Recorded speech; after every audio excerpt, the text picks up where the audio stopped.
And at this time, I have the opportunity to welcome New York State Governor Andrew Cuomo to swear in Monica Martinez as our state senator. Governor Cuomo, who was recently inaugurated for his third term, is a great friend and champion for all of Long Island, and we have seen him out here time and time again advocating and fighting for the needs of our communities. And he understands the challenges we face and is working with us to build a better, safer future for all. From rebuilding our infrastructure to fighting for our progressive ideals to taking action to lower taxes, he has always delivered for Long Island and for all New Yorkers. And especially now, with the support of leaders like Senator Martinez, I can't wait to see what he will achieve in the next term.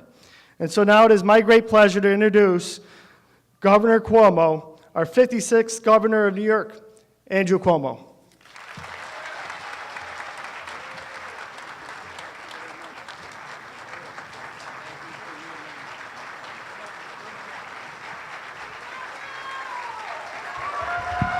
Thank you. Thank you. Good morning. What a great day this is, isn't it? Let's give Rob Calarco a big round of applause. Pastor Palella, thank you for that inspiration. To the Patchogue, Medford, ROTC, let's give them a round of applause. Boy Scout Troop 197, the Central Islip Concert Choir, all our elected officials, and the star of the day, Monica Martinez.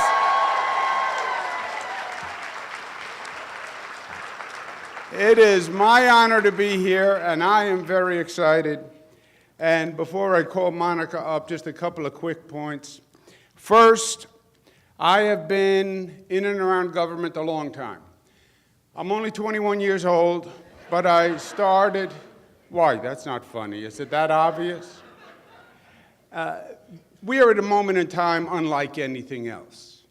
We have a nation that is questioning itself. We have a federal government that is shut down. Luckily, we have leaders like Senator Chuck Schumer, who is standing up and fighting the fight.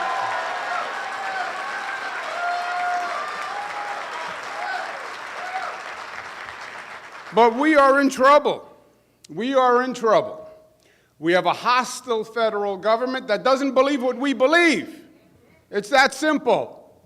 We have a president who would shut down the Statue of Liberty in Ellis Island, both literally and symbolically, who doesn't believe in immigration and values and commonality and community and working together. And New York has to defend itself because the federal government's not going to do it. Well, how does New York defend itself? We have our own government. That's how this nation started. Started with the colonies and the states before the federal government. So I say to President Trump, hey, we were here first before you. So we need our state government to act and pass laws that protect the state.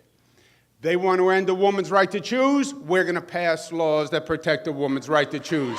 They want to end health care, we're going to pass laws that protect health care.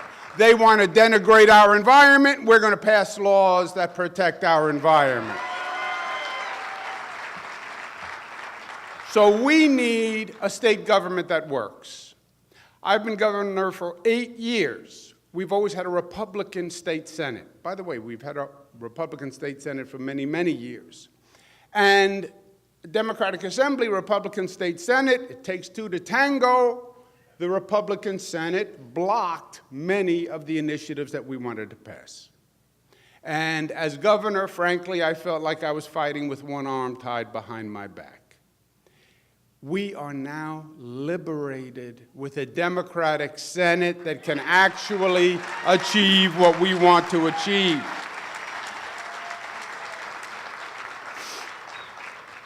But there's a note of caution. We had a Democratic Senate once before for a brief period of time. 2009, we had a Democratic Senate. How do we win a Democratic Senate? In one area of the state. You know what that area is? Long Island. Long Island. The way the politics works in the state, New York City's primarily Democratic, elects Democrats. Upstate, primarily Republican, elects Republicans. Long Island becomes the place that determines the majority. 2009, we elected people from Long Island, and we had the majority. Problem is, we had the majority for 11 seconds, and we lost it in the next term. Why? Because all politics is local, Tip O'Neill. And Long Island and Nassau and Suffolk have different interests than the Bronx, have different interests than Buffalo. They're all beautiful, but they're all different. And if you're elected from Nassau, you know what you have to represent? Nassau. If you're elected from Suffolk, you know what you have to represent? Suffolk. And the reason this year is going to be different, this majority is here to stay. Because Anna Kaplan and Jim Gorin and Kevin Thomas and Monica Martinez are not rolling over for anybody ever. They're going to represent the people of their district.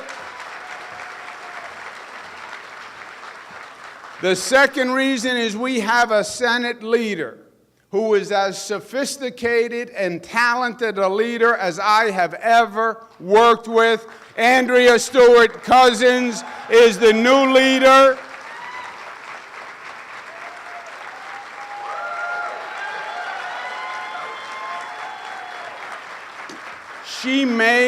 Andrea Stewart-Cousins made history as the first African-American Senate leader, as the first woman Senate leader, and she is going to be the best Senate leader we have ever had. Now, I want to tell you a quick Monica Martinez story. Don't worry, not that story, a different story. So we know that this election is going to be very, very important because we have to win the state Senate. We know we have to win the state Senate on Long Island. So I'm working full-time to find candidates on Long Island who can run and who can win. This district is a very tough district for Democrats. It can go either way, Senate District 3. So I ask around who's the best, who's the most talented, who could we get? Monica Martinez, Monica Martinez. Okay, so I call up Monica Martinez. I said, I'd like to sit down and talk to you about something. We sit down and I say, would you be interested in coming to Albany? And nice, polite, no. I said, well, I think we're going to win the state Senate. I think it's going to be exciting. It's going to be the crucial part of it. No. Okay, I leave. I call Lisa Santaramo, who's fantastic, who works for me. I say, give her a round of applause. I say, do you know Monica Martinez? Yes. I say, do me a favor. Call her up and see if you can get her to run for Senate. Okay. She calls back a couple of days later. I said, what happened? I talked to Monica. We had a nice conversation. We talked about a lot of things. I said, yeah.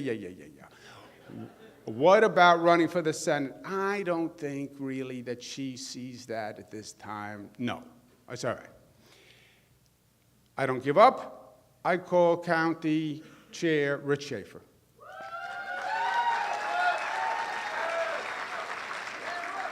I say, Rich, do me a favor, call Monica Martinez, tell her she should run for the state Senate.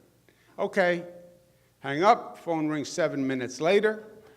Rich, he's cut and dry, there's not a lot of fluff in the conversation. Yeah, I talked to Monica Martinez, no. I said, well, will you give me a little color, a little flavor? I said, will you run? She said, no. I said, that was it? That was the whole conversation. Okay, thank you. I call County Executive Steve Bellone. Now, Steve is the opposite of Rich, right? Rich is cut and dry. Steve is all smooth and silk,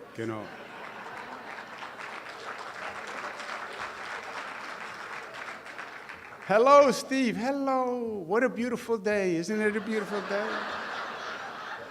Did you see the sunrise this morning? How beautiful is the sunrise?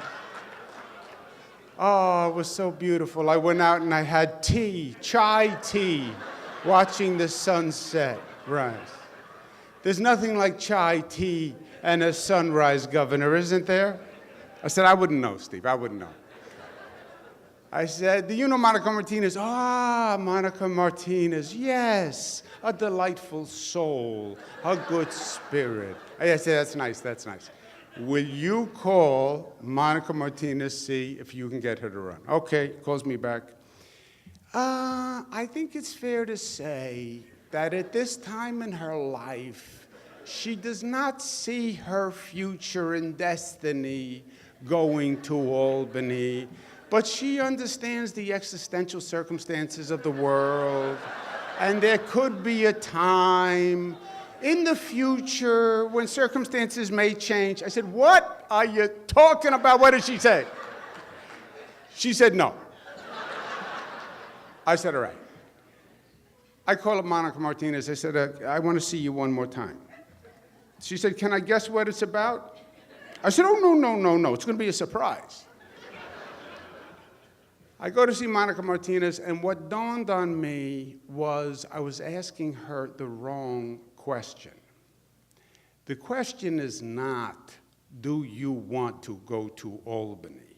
Do you want to be a state senator? That's not who Monica Martinez is. That's the point the pastor was making. The question was, do you want to help the people in your district? Do you care about...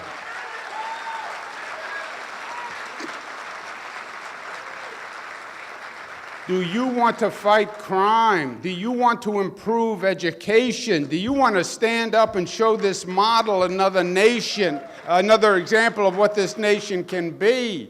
Do you want to actually make a difference in the lives of the people in your community? That's what politics is about. That's what government is about. And that's what you can do better as a state senator than as a local official because you have more power. And if that's what you want to do, then being a state senator is the way to do it. Es para tu gente joven, then you want to be a state senator. So do you care about your young people? She said yes. She ran. She won.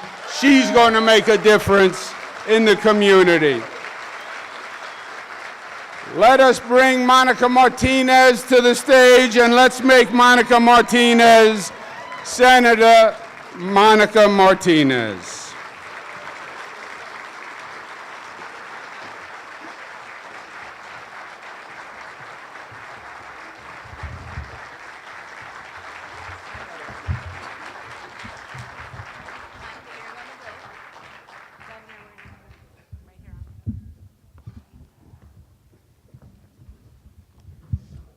Did anyone have chai tea this morning? I'm just curious. Besides Steve, just Steve, okay. Oh, this is a big group. This may exceed the maximum number of people who can attend. There is no maximum. Congratulations. Congratulations. You did a beautiful job.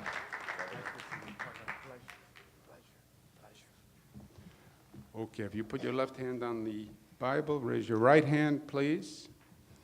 Repeat after me. I state your name. I, Monica Rebecca Martinez, Do solemnly swear do solemnly swear that I will support the Constitution of the United States that I will support the Constitution of the United States and the Constitution of the State of New York, and the Constitution of the State of New York, and that I will faithfully discharge and that I will faithfully discharge the duties of the office of State Senator the duties of the office of the State Senator according to the best of my ability. according to the best of my ability. So help me God. So help me God. Congratulations.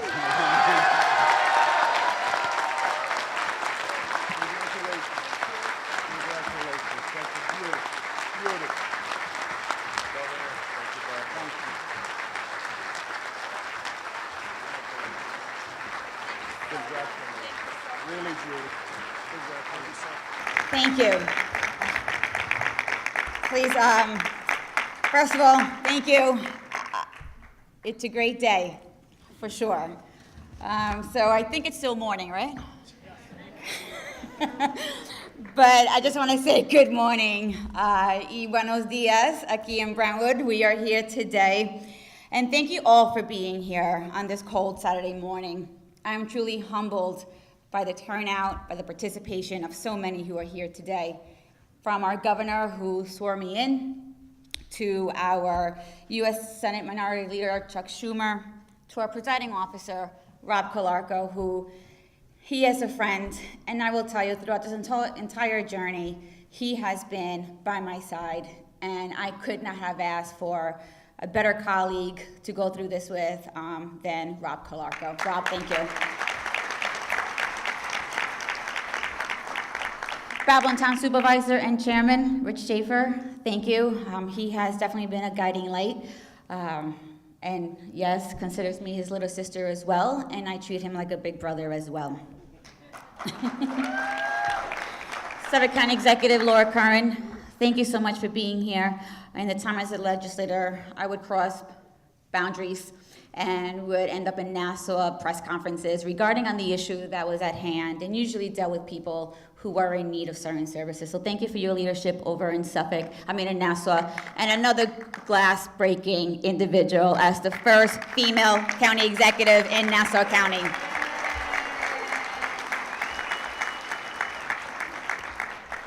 To our Suffolk County Executive, Steve Ballone, I blame him for everything. But with that, Steve, I too would not be here. He also saw something in me, and I appreciate that. And he has been a true mentor as well at the county legislature. He has supported my initiatives in the district that I represented as a county legislator. And I will tell you, he never said no, because I think he knew what would happen if he did. Our New York State Senate Majority Conference leadership, we have Martinez that you heard from, and Andrea Stewart-Cousins, another glass ceiling breaker. So thank you both for being here, and I look forward to working with you.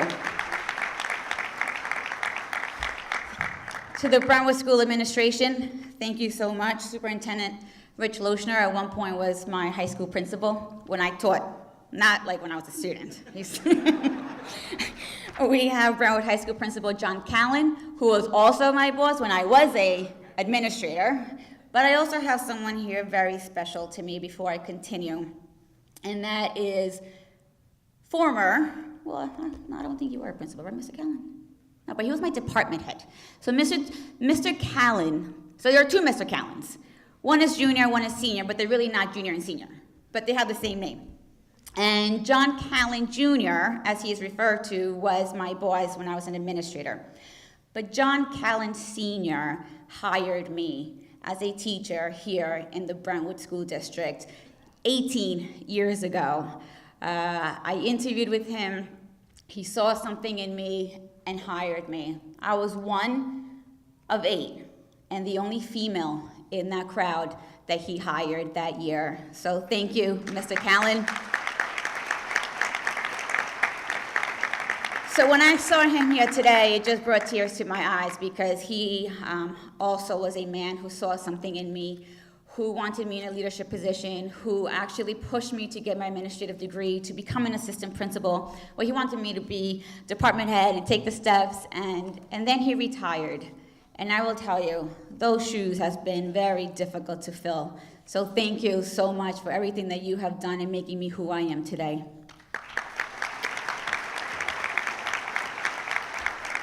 To our Brentwood School Board, we have President Robert Feliciano, the entire board. Thank you for being here, the work that you do for our kids. To the ROTC of Patrick Medford, thank you so much. Boy Scout Troop 197, to the Central Islip Concert Choir. Amazing, top-notch singers here in the district.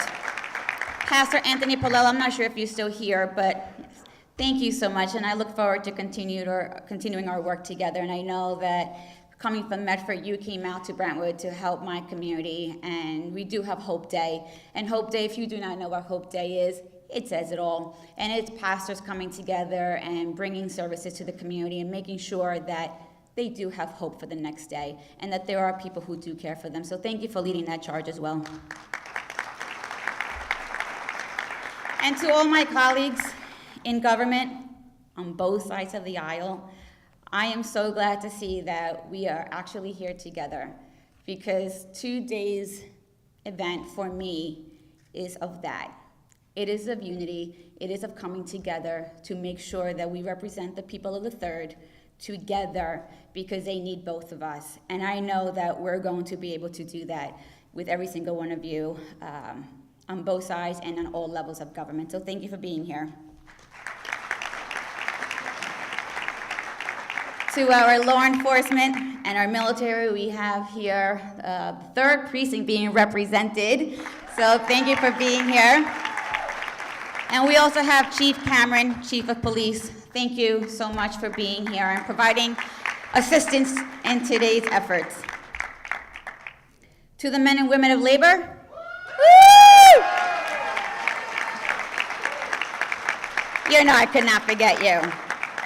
Thank you for your continued support, and I look forward to working with you on legislative agenda. And to all the community-based organizations that are here today, those who I worked with in the past, those that I'm going to work with in the future and continue working, thank you for being here. For all my friends, my family, thank you.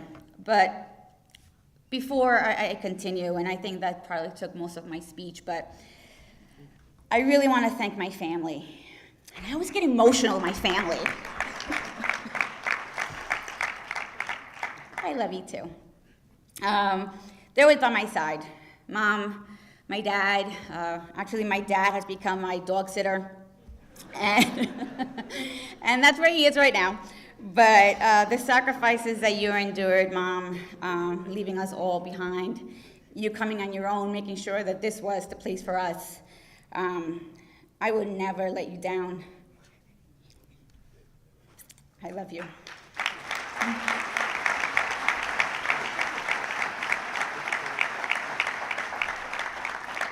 To my second set of parents, my brothers, Antonio, everybody calls him Tony, I call him Antonio.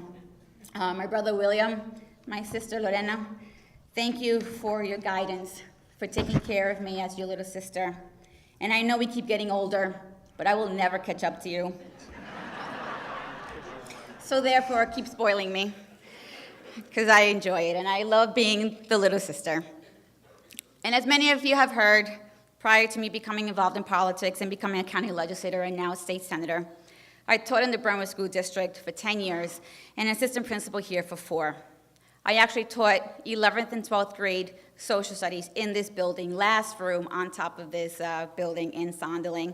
I graduated from Ross, and that's why having this ceremony here today means so much to me.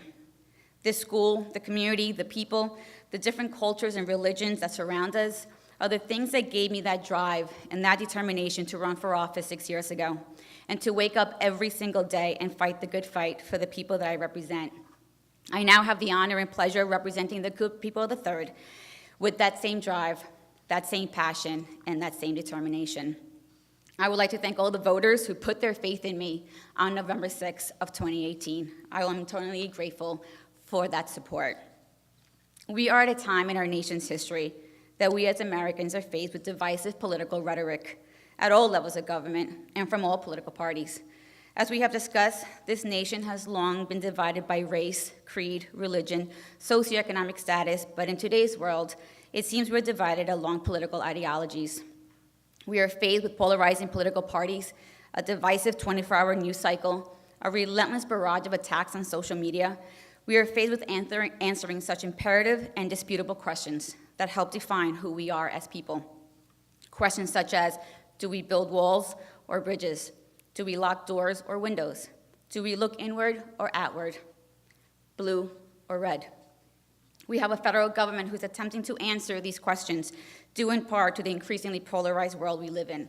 And it has a real effect on thousands of Americans across the nation who are unable to go to work and get paid, unable to pay heating and electric bills, unable to put food on their table, and unable to access health care.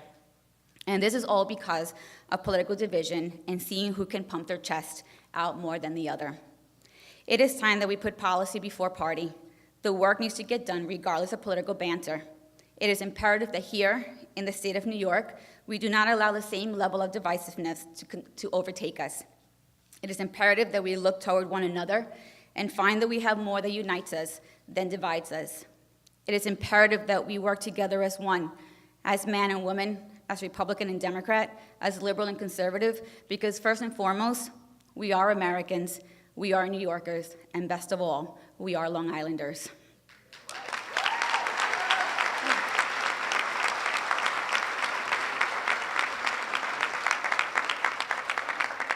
We must hold ourselves higher, in a higher standard here in the 3rd and in the state of New York if we wish to yield higher quality results. We must ask ourselves, not what a specific issue does to advance our political agenda, but what specific issue does to advance our community. That's why I began my tenure as your senator, and I begin to fight for the good people of the 3rd Senatorial District and for everyone in the great state of New York. I am calling for a new day of unity amongst all New York. I am calling for a new day of unity among New Yorkers where we can put our differences aside to understand that we have more that unites us, even in these perilous times, than that which divides us. A new day of togetherness where we can respect opposing opinion and treat one another with dignity. A new day of prosperity where we work together for a common goal and fight for the betterment of the community, because when we put our differences aside and work in harmony, not only will the American people benefit, but so will the people of the great state of New York and the good people of the 3rd Senatorial District. I am proud to call this place my home. I am proud to call each and every single one of you members of our community here in Brentwood and in Suffolk. And I know that by working together and putting our differences aside, we can accomplish great things for our community and for our state. Unfortunately, Brentwood has received such negative attention in the news, but those who live here know that at times Brentwood can be a difficult community for a child to be brought up in. Often the community is demonized, and children seemingly without an alternative path can be drawn into a cyclical nature of drugs, alcohol, and gang violence that has plagued this community. I am proud to hold my inaugural address here today in my alma mater, Brentwood High School, to show the boys and girls of this community and all over New York State that your socioeconomic status does not matter, that your race, your creed, religion, your gender, or sexual orientation does not matter. As long as you work hard and stay determined, you can make something of yourself.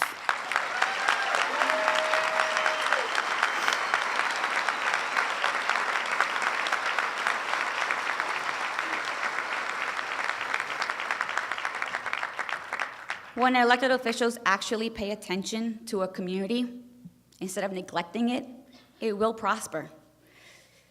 And what makes this day even more special for me is that the 3rd senatorial seat has returned back to Brentwood. Yep. It was once held by late Senator Cesar Trunzo, whom I admire.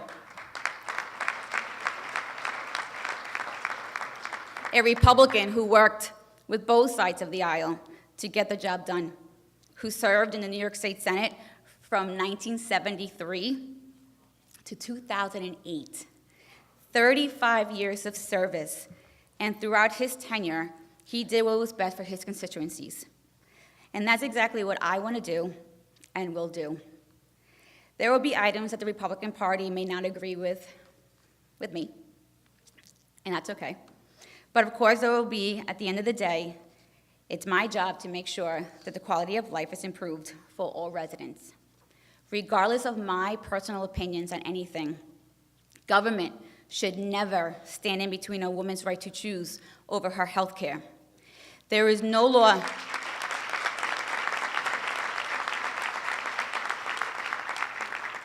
There is no law dictating what a man should do with his body and his health, and therefore, no one should be telling a woman what she should do with hers.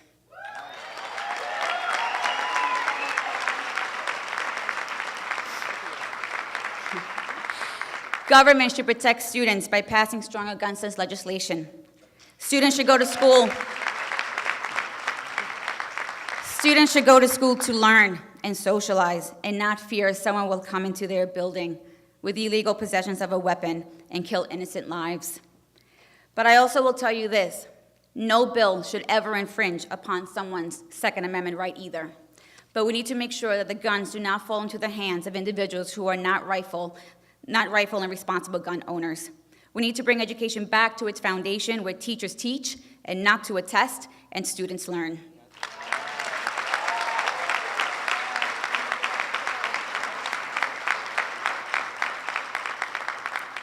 We need to protect this great island we live on by protecting our waterways and our lands. We need to bring economic development to areas in need. We need infrastructure and the sexy word of sewers. We need to combat the gang and opioid epidemic on Long Island. We need to protect our taxpayers by making the tax cap permanent in the state of New York. And we need to keep making our community safer by equipping our law enforcement with the necessary tools to do so without infringing upon civil liberties.